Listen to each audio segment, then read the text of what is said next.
Well, we all know what's going on at the moment, but I just wanted to dig underneath it a little bit, looking really at three areas of difficulty as far as our mental health is concerned in this situation.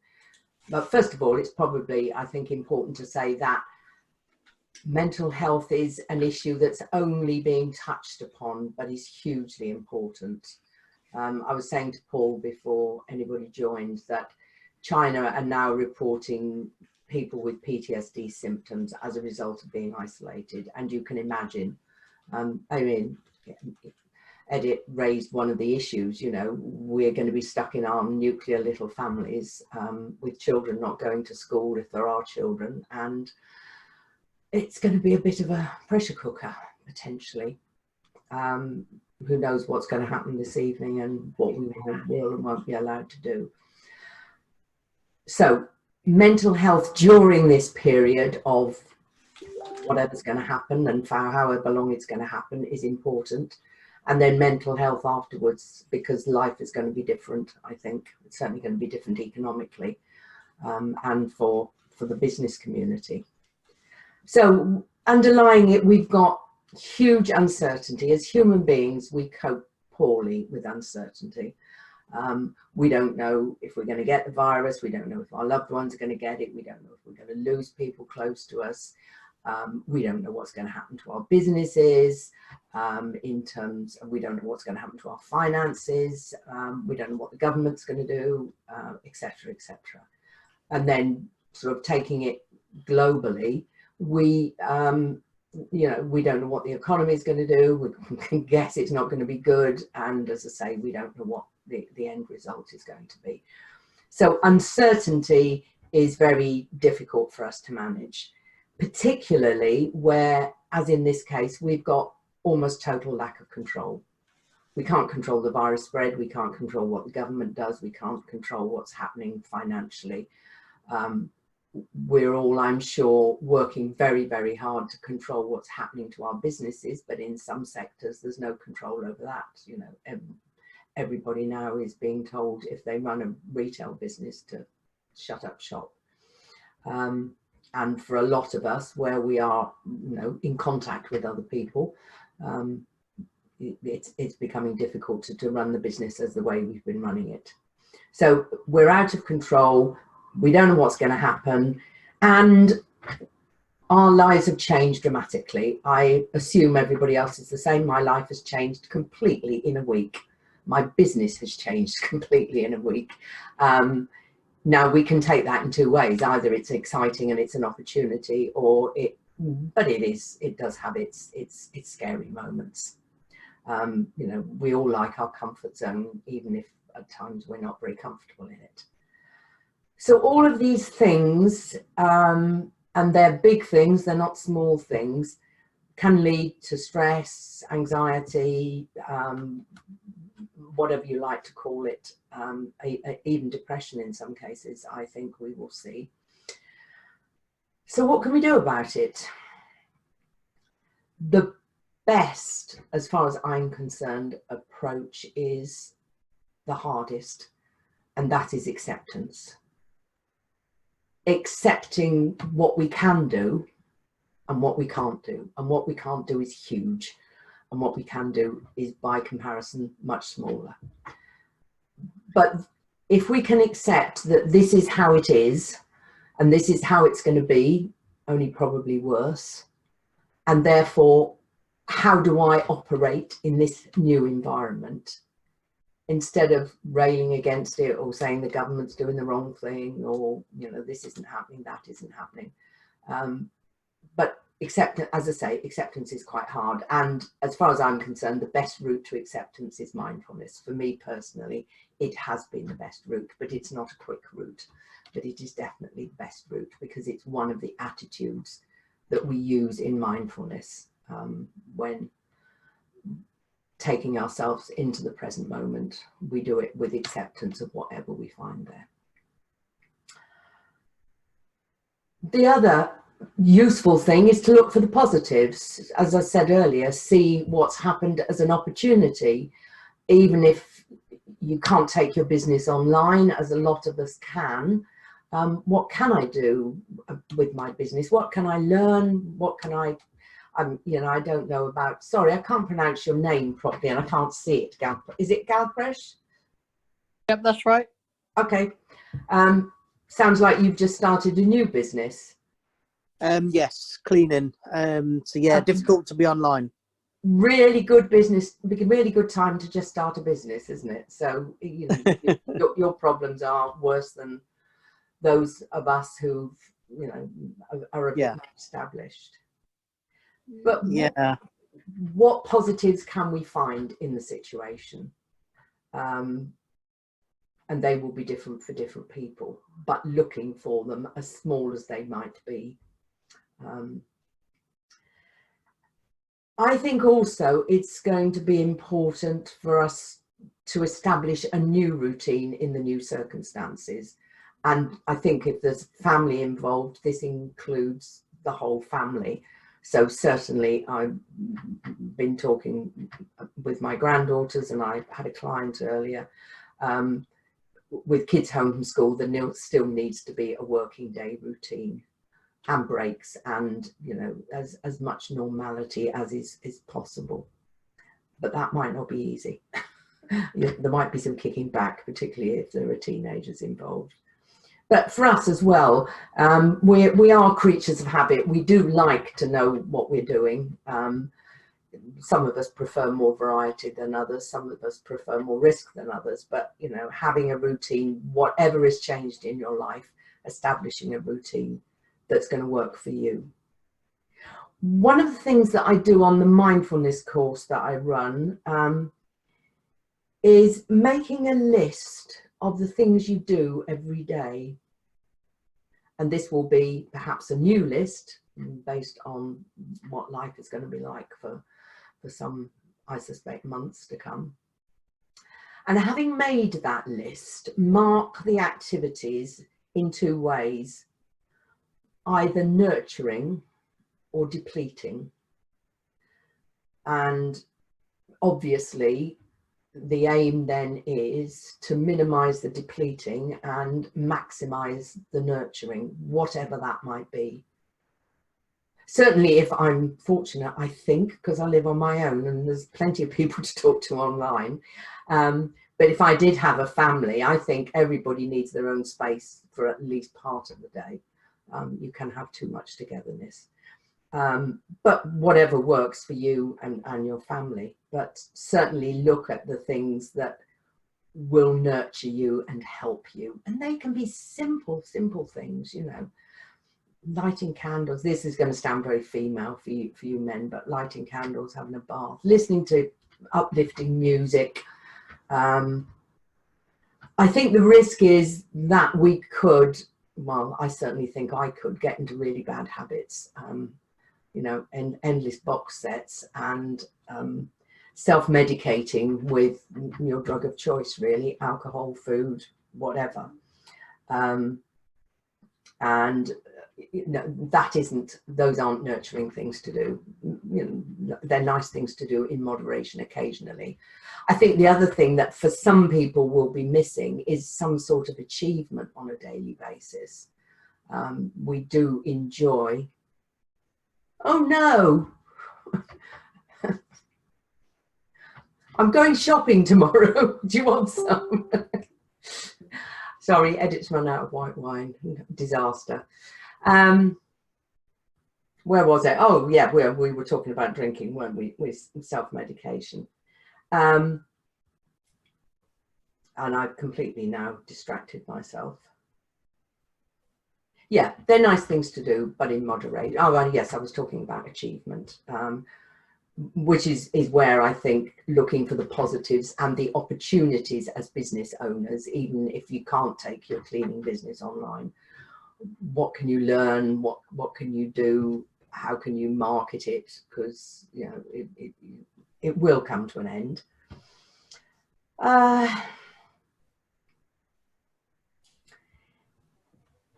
The other thing that we do, and this is a bit more difficult without having been through the course, but the other thing we do is have a plan in place for when things start to deteriorate. The danger is with mental health that people leave it too long.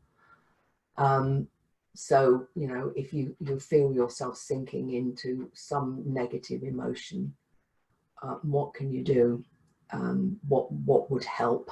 And there's loads of help out there at the moment. You know, we're all of us out there giving away free meditations like there's no tomorrow.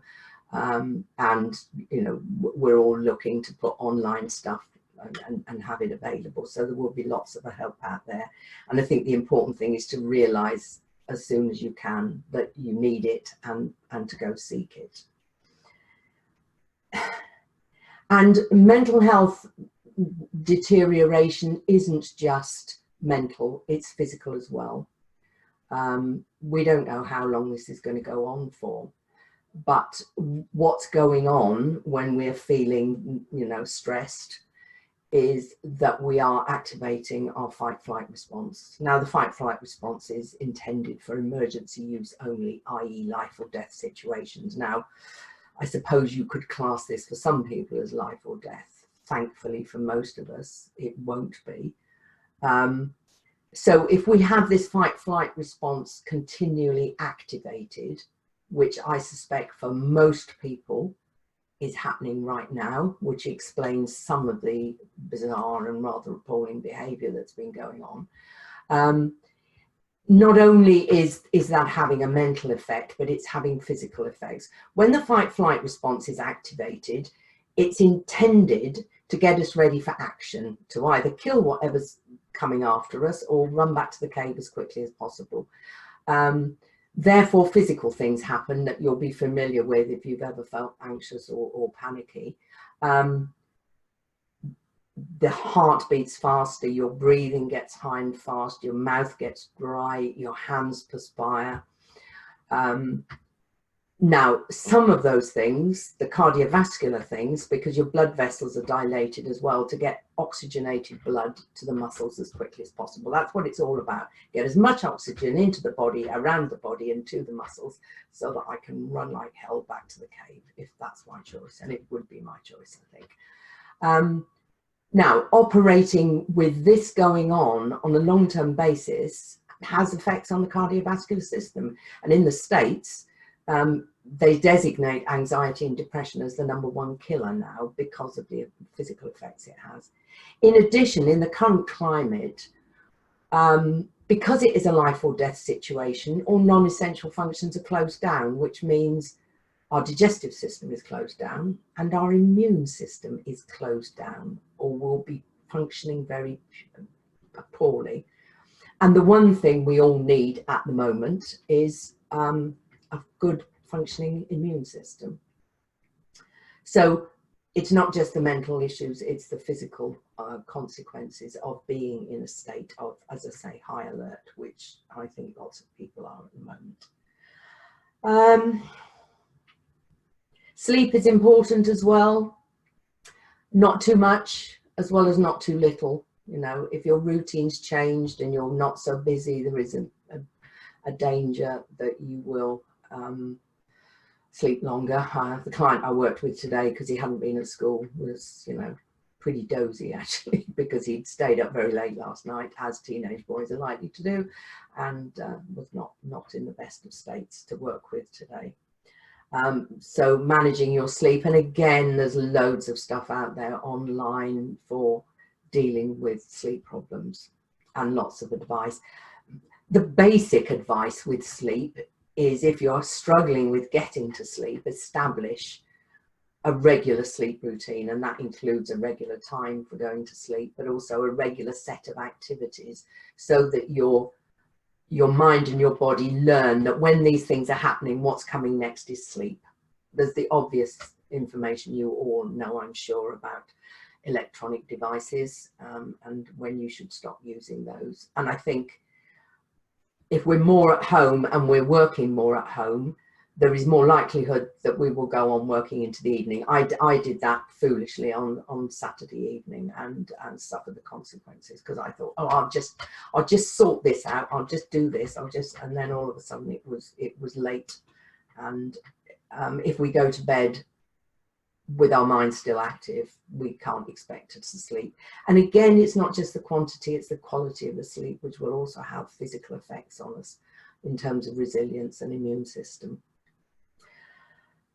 So I thought I would teach you at least one technique, and I can do something else with you if you would appreciate it. I'm just checking the time, but any questions or comments so far?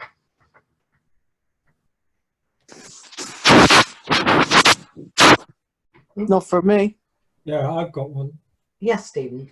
Oh, thank you. I didn't know. Yeah. Thanks, Judith. That was very interesting. We have a situation here where I'm at home. Ali, my wife, is still going out to work because she's, I suppose, a key worker, working with the elderly, though not a critical one. And my son Joe and his partner live here, as does little Charlie Church, the little boy, my grandson. And I know that, I'm pretty sure that all of us in the house go through the same experience. We have little waves of panic. I certainly do. I'm generally all right when I'm occupied and doing stuff or going for a run or something. But occasionally something will trigger this little panic, and it might last just 10 minutes or 20 minutes or half an hour. And, you know, I'm genuinely worried about some aspect of my business life or about my family or about the world. And I wondered if it would be a good idea to have as part of our routine a family therapy thing. Now, I know this probably sounds very, I know, sort of trying to play the kitchen sink psychologist, but where we just for 10 minutes once a day sit round in a circle and each take turns in articulating something that's really made us worried today. It might have gone, we might be fine now, but just to articulate it honestly, so that we can then feel the support from the rest of the family. And it did occur to me whether we should extend this to my whole family. There's some in Greenwich, there's one in Chester, there's 2 others in Northampton, where we had a sort of family Zoom meeting at the same time every day, but that would probably be too much to organise. I just wonder what you think of that as a form of family self-therapy.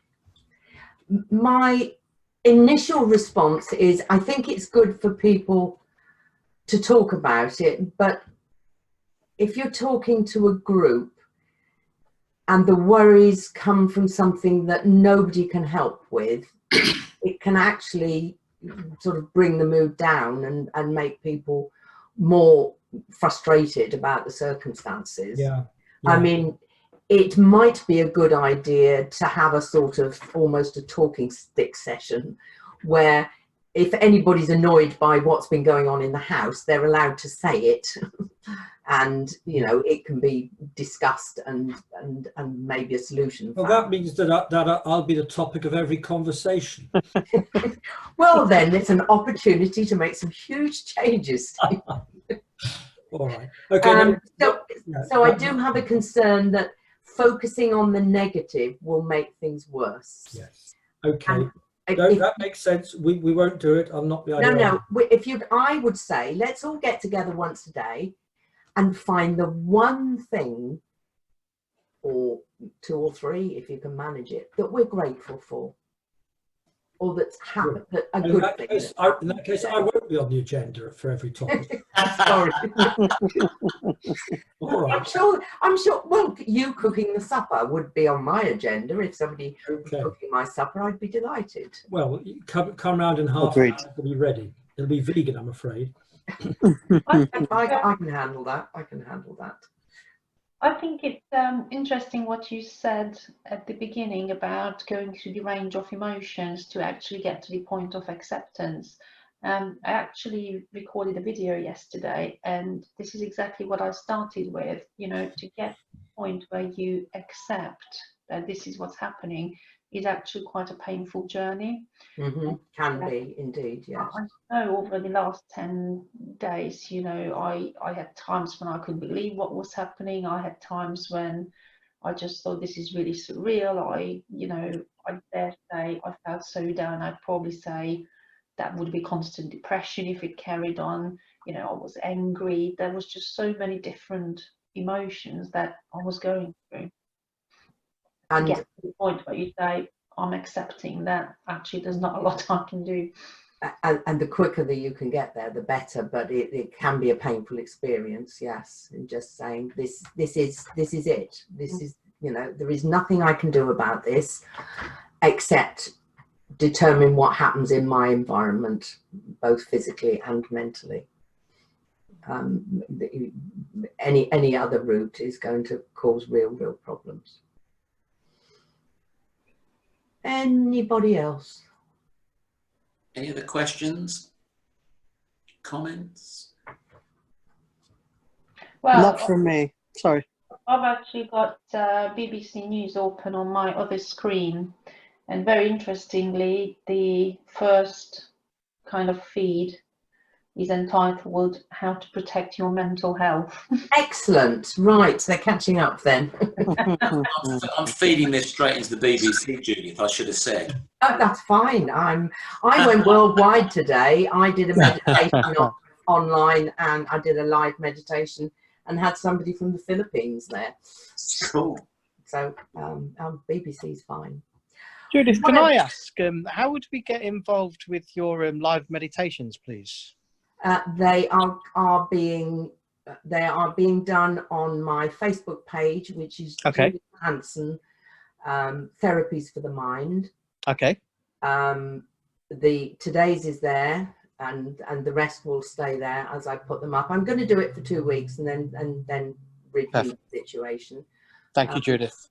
Tomorrow's due at 4 p.m. I'd be delighted if you joined us. Absolutely, would love to. Thank you, Judith. Okay. Hello, Jill. Hi, Judith. Hi. Hi. So yeah, I'd actually written in the chat box whilst you were talking that I agree with you that the focusing on the positive, and it's something that I do automatically and I've been doing for a couple of years, is actually writing 3 things that you're grateful for. So I think that idea of sitting around with the family, whether you use a talking stick or not, because it does put the positive sway on it, and that reduces the anxiety and the fear, and therefore you know, we all know that being in a state of fear reduces your immune system or compromises your immune system, and that's one of the biggest worries, you know, as a health coach, that I have, is that those pesky little hormones that happen when we're fearful are the ones that will probably be more affecting our mental and our physical health.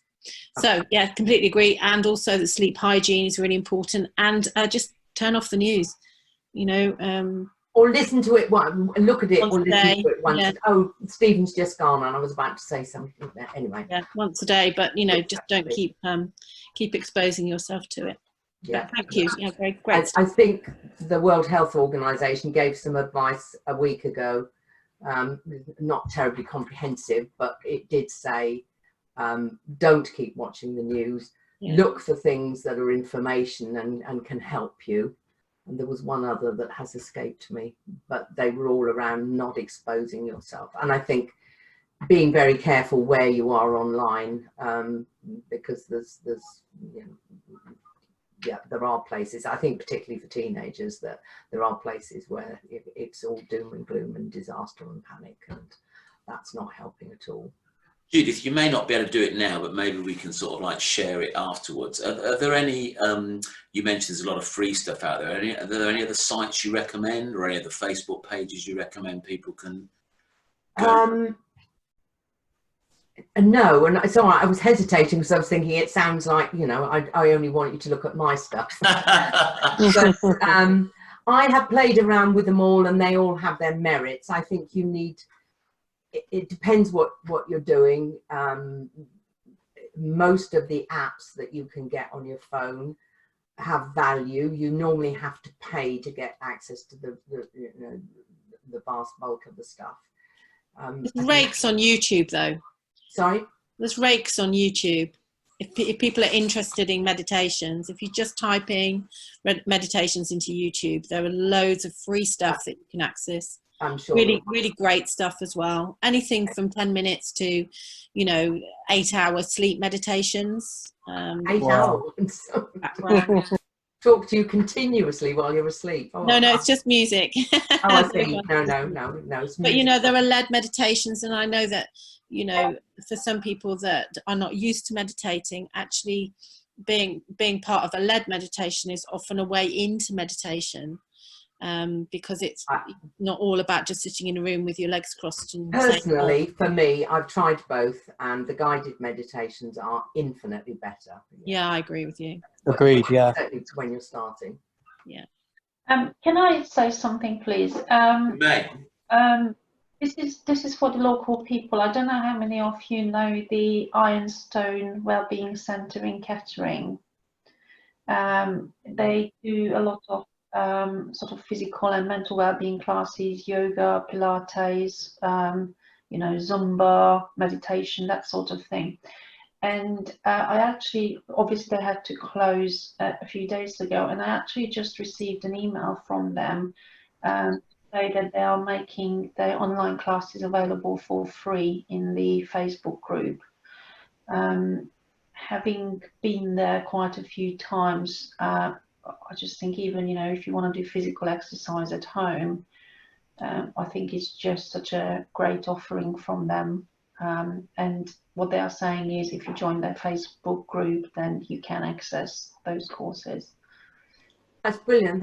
Thank you, Edith. And it's something I haven't mentioned and should have done, that exercise is also important, particularly if we're being discouraged from going out into the countryside, as we are going to be, I suspect, that doing some kind of exercise is hugely important.